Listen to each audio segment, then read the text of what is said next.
Welcome, my name's James Bryan, best-selling author and founder of Easy Online Divorce, and today I'm going to explain how you can use unreasonable behaviour for a quick and low-cost divorce and the pitfalls to avoid. To get a divorce in England and Wales, you've got to prove that your marriage is irretrievably broken down, and you can do that in a number of ways.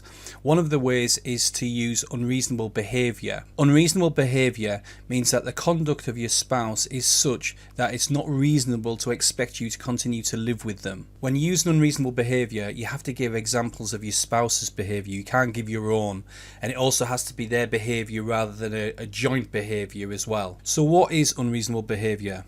Domestic violence, excessive jealousy, excessive drinking are all examples of unreasonable behaviour, but it's worth noting that you don't have to rely on severe allegations for the court to give you permission to divorce.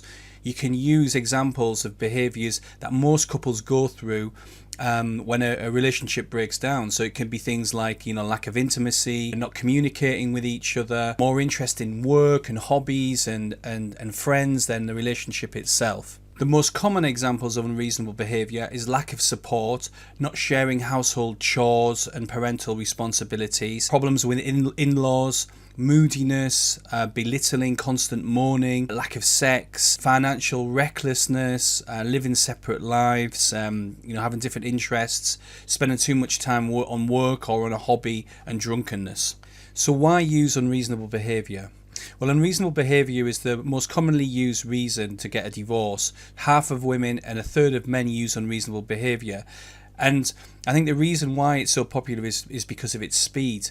To get a divorce in England and Wales, you must have been married for at least 12 months. And as soon as the 12 months is up, you can use unreasonable behaviour to get your divorce.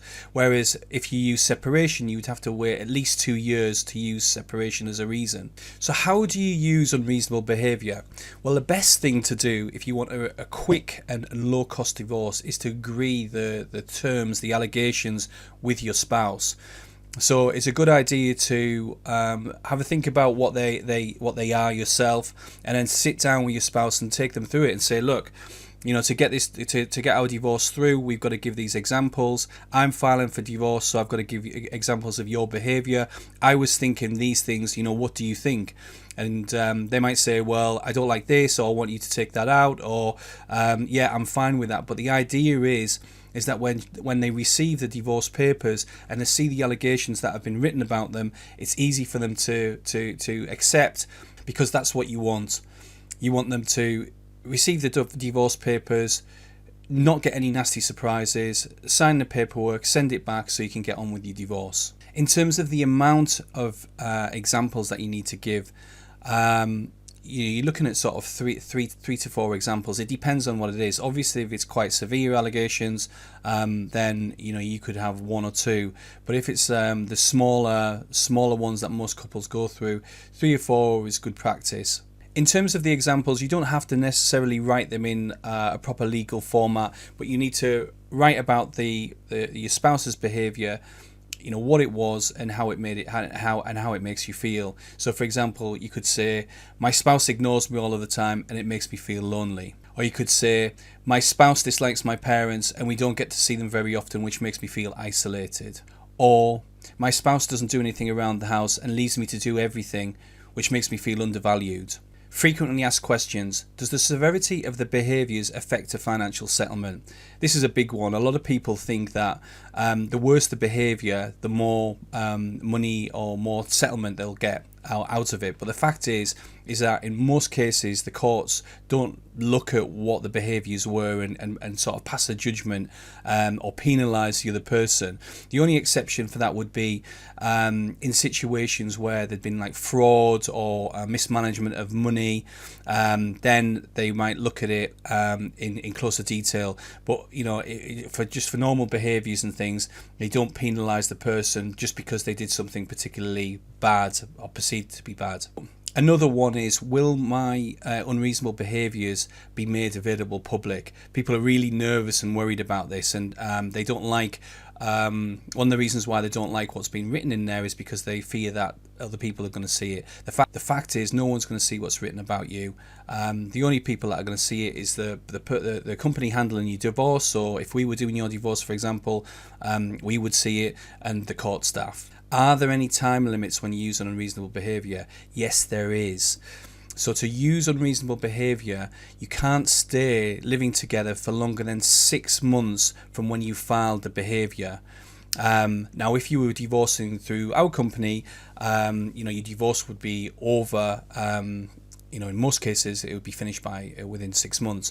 But if you were using a high street solicitor, or perhaps using it yourself, the average time it takes to get divorced is 53 weeks. So if you are doing it yourself, or you're using a high street solicitor, and it's getting towards the 6 month period and your divorce is still going through, you need to make sure that you're not living in the same household, or the court could stop it and then force you to use 2 years separation, which will delay your divorce. What happens if your spouse disagrees to your claims? So this is why I said at the beginning, the best way to deal with this for a quick and low cost divorce is to discuss it with your spouse if you can, and agree on the terms that are in there. No one likes to read bad things about themselves, and so if they receive something that's a surprise, they might decide to defend it. So when it comes to unreasonable behaviour, there is an option to disagree with what's been written but still not defend the case. So you still allow the divorce to go through, you're not defending it, but you disagree with the allegations that have been put in there, and that happens quite a lot. People will do that. In terms of actually defending the case, the amount of the probability that someone will defend an unreasonable behaviour case is very, very low. One reason is because if the person defends the case, they have to pay a court fee, and then they have to provide information to prove that the allegations made towards them are incorrect.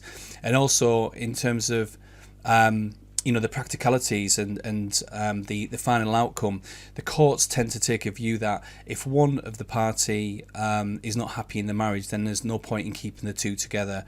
So the amount of times that an unreasonable behaviour case actually gets defended is really, really low. What happens if your spouse ignores the divorce papers? So this is the more likely problem. If your spouse is not happy with the contents of the unreasonable behaviour allegations, they will just simply ignore the papers.